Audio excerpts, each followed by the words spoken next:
All right, so astrology, as long as we're talking Western, it's not that hard. We're not that fucking hard. Can I get my hello? How do I get my chart real quick? Just gonna run to my server, get one right there, and give me that new chart, blurk deep. So my chart is action-packed. You typically will not see a chart that looks like this.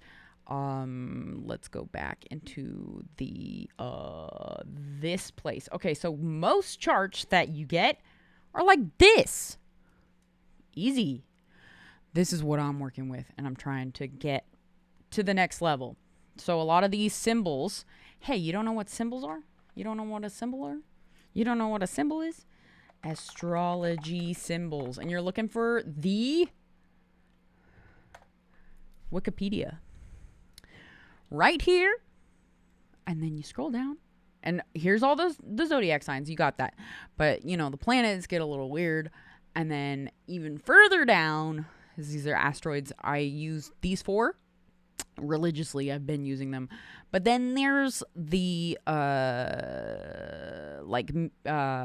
fucking, these are not actual planets. They are fictitious, but they still have placements in a natal chart. So let's look at a natal chart. Let's keep it simple. So I'm assuming you're doing the tropical. Let me just open up my software actually, because it's easier that way.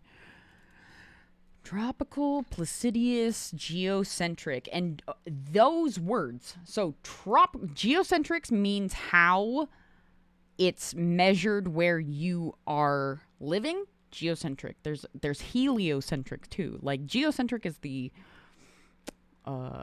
typical. Tropical means the fucking, what does tropical mean? I am about to speak out of my ass. I'm pretty sure it means the houses. Placidus. I don't know what this means. What the fuck does that mean? Okay, so I guess I am gonna Google. What does Placidus mean in astrology? It means calculating the houses. So, what does tropical mean then? Tropical? Okay. Means that there's 12 signs. Okay, cool. Perfect. Because there's now, you might find, hey, there's sidereal and stuff. So the fact that this is not a even pie chart, or like these houses, this number one, the inner circle with the numbers, those are your houses, right? Those are your houses. And you see how this one's a little tiny baby and this one's a little tiny baby, but then there's the big fatties right here. Let's look at mine. Mine are, what? No, that's not mine. That is not mine. New chart, blurk deep. There you go. Okay, so mine is pretty even, because I'm a pretty even gal, you know? So my 5th and 6th house, and my 12th and 11th house is a little bit smaller, but I'm pretty... Anyway, okay, so sun, that's this, and again, you're going to be looking, you know, where did the symbols go? No clue. Here we go. So get that used to be bad of you out of your head. Astrology, symbols. Oh, fucking, I can't spell for shit, man. Okay. Get that Wikipedia open, and then we're going to look up this website, which took me forever to find. And so we've got now the symbols, right. And let's just go back into here. Let's open this guy up. And now you are probably familiar with the zodiac symbols, right? And it's just a matter of finding where these planetary symbols land in the zodiac, right? And so that's level 1. Now, level 2. What house does this sun Scorpio land in? It is the 10th house. And so now you're going to look up, what do houses mean in astrology? And you're going to find probably an image, and you're just going to look for a fucking simple one that I use this one all the time. Okay. Cool. So this gives you the definition of the houses. There is a step. What signs rule the houses? And then you can get this list, right? Somewhere. Right here. Check that out. That's pretty good. Yeah, that also has the elemental things in it. Now, just combine those two, you get some meanings. And so now we're just going to be looking at this. Can I get an easier one, please? Okay. So now we have these weird, like a triangle, square, that's an asterisk, I guess. And then we've got these, like, you probably didn't know this. There is a little green line right there. So we're going to look over on this, which is sextile. Means it is 60 degrees, right? Conjunction is that little green line. So that means two signs or two aspects are literally on top of each other. And now what this orb means, it is, it's the variable. So let's open up this and go to edit aspect orbs. No. Go to main screen settings, please. Yes, aspect. And then we have the orb. So this actually is done by a percentage, but you can actually do, limit max orb. So there's 8. I guess that's pretty standard. So if we're just going to quickly look at how many aspects I'm dealing with, because here, let me show you what happens when you don't put a very small orb, which is a variable, where these lines are actually drawn. This is chaos. Like, how the hell are you supposed to look at this? So that's where the orb comes into play. And, you could do a 0, 0, be a hardcore. Yeah, that shit's not right on top of each other. But, 2 is a very healthy minimum for the orb. Then, yeah. And now what? And now what? Right. So now, and this is, by the way, the last step for a beginner. Because first things that you're going to be, like, Googling and stuff is, okay, so we've got Mars in Gemini in the 11th house. What does that mean? Mars in Gemini in 11th house. If you want, like, just have someone else figure it out for you and use boomer astrologists' interpretations of all of this. Or if you want to challenge yourself a little bit, you pull up your where is it? The image astrology. This is my favorite cheat sheet. So you check out, okay, so this is in the 12th house, right?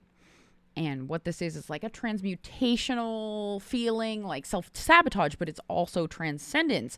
And this is like, these astral fucking big life changes, right? So you've got the vibe, right? And now you go back and you're like, okay, wait. So in the 12th house, I fucking have nothing, right? I have nothing.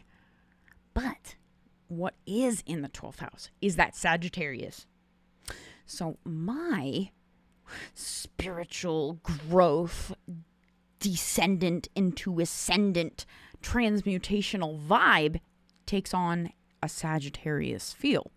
Now that's one with an empty house, but it's really not empty because it's in that Sagittarius. Now let's look at my first house. Your first house is typically your outward appearance, which you could correlate that to your sun sign.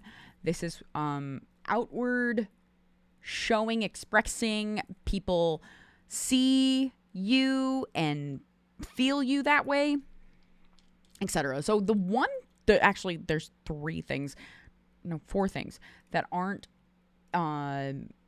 put on this chart right here. So there's a dark line right here, in that Sagittarius, right? And then it goes down right here. So this is always, always, always going to be between the 1st and 12th house. This is your ascendant here. And then following that same line that's your descendant. Now, the 3rd and 4th house and the 10th and 9th house. The 10th and 9th house is your Midhaven. And then your 3rd and 4th house is your DC. What the fuck does DC stand for? DC in astrology? Hello? Is your... No. It's, what's the opposite of MC and VC? VC and AC. AC, that's the other one. Okay, so AC. What the fuck is AC? Hold on. What is AC? Okay, so Midhaven. And I'll explain that in a second. AC Mina chart. Adult contemporary? No, it's not. What the fuck? All right, so here's another link I probably gotta Google. Like, I've been doing this since year 2000 because I learned on The Sims. I started doing natal charts in 2012. You think it's hard? You think you're confused? You think you're never going to get this? I still feel like that. Okay, so it's 2022. It's been 22 years since I've been studying this, and I still feel like an idiot. So if you feel like an idiot, welcome to the club. It's okay. We've got your back. You know what I mean? So, let's see the descendant, and the IC. Okay, so here we go. Let's just save this because I want to fucking have... I mean, I understand this already, but it's good to have beginner shit. So ascendant is the one between the 1st and 12th house, and the same line is your descendant. So ascendant is kind of what you become, or ultimately what you show after someone gets to know you or something. And how I understand descendant is more so your comfort zone, what you revert back to. The Midhaven, the one that's going across, Midhaven is you when you give first impressions of people, when you give a first impression to people, how they perceive you. Like, what is your first card that you play? That's your Midhaven. So this imam kolai, what is that? It's environments touched by a stay residence. It's affects how we feel settling down. So this is the first impression, and this is the long game. Imam kolai. So I want to actually look at mine to see what... Oh, fuck, I'm an Aries. God damn it. Fuck. But you know I'm going to be a good mom because I have a North Node in Pisces, thank you, and also Venus in Virgo, and Sun in Scorpio, Mercury in Libra. I will not be like my mom. I swear. It's in the stars. Okay, so I'm just going to real quick, because you can just ignore the inner circle with all these fucking lines. Let's look at one that's not so crazy. So, just know, trine, like, what's better than a fucking triangle? Nothing. And what do you need in, engineering? You need 3 points for stability. You can stand up a whole building as long as it's got 3 points of stability, right? That's the minimum thing that you need for stability. So this is a very stable, reliable, and let's see what the, there you are. So it says trine, flowing, easy. But it's a 120 degree. Ignore the orbs. Like, figure out what your orb wants to be. This can always change. This is a variable. So conjunction, that's like right there on top. It's pretty much like it goes hand in hand. Opposition, 180. Let's think about it.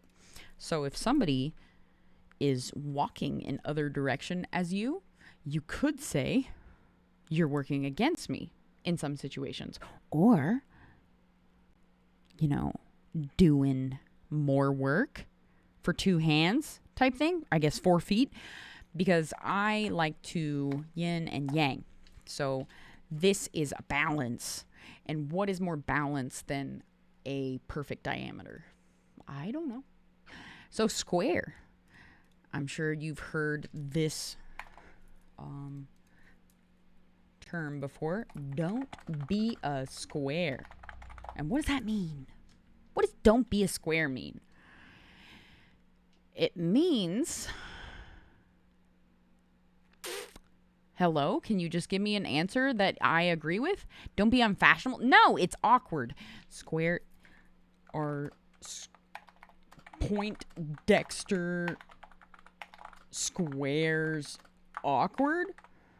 I'm trying to spin a narrative right now. So let's fucking, yeah, I don't know. Hey, looks like you. Let's go. Are squares awkward? Socially awkward people are called squares because, and that's how you kind of can interpret it, like 90 degrees. It's kind of like, oh man, I'm going this way, but you're going up. Like literally you're not on my axis. Like it's very hard. But the thing is, you are covering the top ground while I get the low ground. And while I'm being metaphorical, let's give an example. So let's not look at that one, please. So yeah, we got these squares. And what is this touching? This is touching the Midhaven to Saturn in Cancer. Midhaven in Aries. Cancer as a sign is a very emotional sign. Saturn, here I'll bless you with OC cheat sheet right here, and we'll use mine. So this, and this is actually wrong right here. This one is Earth. So let me get this copy and get this in here. New, new, because I'm a stickler for being accurate. So all I got to do is do this, rotate it like that. And that is part of fortune, which is not Earth. Sorry. Get the fuck out of here. Get out of here. Give me a fucking... I'm losing it. This video is already so long. Okay, so Saturn. What is Saturn? Let's look. This is Dad. This is your rules of life. This is your discipline. This is your... I wouldn't say morality, but it's how we operate, and maybe our work life as well. Absolutely our work life and our work ethic, but mostly like our code of operations. I shorthand Saturn as Dad. Uranus, I shorthand as Alexa, because Alexa is made, it's a tool to make our lives easier. Uranus is practicality. It's our... like how we make things. Venus, probably already know, it's like a very much love, relationships, also your aesthetics and upkeep of hygiene and stuff like that. Mars, passion, rage, pretty easy. Jupiter, my shorthand for Jupiter is Buddha. Buddha always... you know, in like, I guess, I don't know. So he just looks like such a fucking dude, you know? This is my Buddha. It's a squeaky toy on a laptop. And the thing is, like, people for a Buddha, they, you know, put him, like, rub my tummy for good luck. Or, because Jupiter itself is a very much like philosophy, religious but spiritual planet, but it is also more so the dedication to that and the repetitive I guess like practices, or it's kind of like throwing a wish or throwing a coin and making a wish in a wishing well, and you do it 10 times over, you're gonna get that wish once or later, whatever. Okay, so Mercury, this is travel, this is communication, this is your expression, this is how you are perceived, and this is how you perceive people. So when Mercury goes retrograde, society collapses. Sun is just your core. Moon's emotion, expressive emotion, feeling other people's emotion, empathy, etc. Neptune, dreams, aspirations. This is more of a like an esoteric rather than practical religion type thing. This is the mind expanding ideas. And now, Pluto, this is what you create, what you destroy. And if I were to actually add in, how about let's do this? Let's do this. I'm going to grab, this is worth it for me. Like, I really hope this is worth it for someone. So I just wanted to grab these right here. And I'm going to pop those in here. Why is this? What? Excuse me? Excuse me? Why is it? Excuse me? Can we fix that? Okay, we're just gonna like do this, and then we're gonna grab this and pop that in there. Okay, why? Can I make it? Oh my fucking bitch ass. You bitch ass. I will cheat. Is that still... I wonder. Oh, perfect. Okay, so we have now, copy this. Sorry, bear with me. This is worth it, I swear. Okay, so now I'm just gonna attach. Hello, can we just move you, please? D, move you to there. Okay, that didn't work. Let's drag that there. Okay, perfect. Now, son, that's your probably like a fucking crown, I guess. I don't know. I'm winging it. I live by intuition. I don't know. And why is that being fucking idiot? Can I just fucking bitch? Can you move with me? Move with me. Move with me. This is not working very well. This is why I work in paint. So we're gonna just do that. Okay. So I'm going to then get this out and do this one more time. And I work in paint because it doesn't mess with me. It doesn't mess with me. It just does what I want it to do. So this one, the throat, definitely right there. Venus, that is also kind of your heart. I don't know. Emotions, love, whatever. But this also could be, I need to stop like this. Copy, paste. Fuck. I am messing up. I'm trying to move fast. This is also like your, obviously, wait, no. Sacral. And this one, solar plexus would go into moon. I think sun would be the sum of all parts, to be honest. Let's get that back in here. How it functions together, more or less. Let's clean this up a little bit. And your Mars, ironically, is the root. Because this is either, I would say the solar plexus too, actually. I don't know. We're just winging it. I don't know. Here's that. And then the Pluto is definitely this one. Definitely this one. And also this one. And Neptune. There we got this one. Go like this. And this one. And here we go. This. Oops. Go. I'm rushing. And this one too. And then dad. Where do you go? The root, the heart, and the throat. This actually makes sense to me. And then we're just going to put the sum of all parts next to that self. Right. And this one, happiness of life. It's probably like also all of them. Just delete this for now. That's advanced. That's lesson 2. Okay, and that is my real quick 25-minute tutorial on how to read natal charts.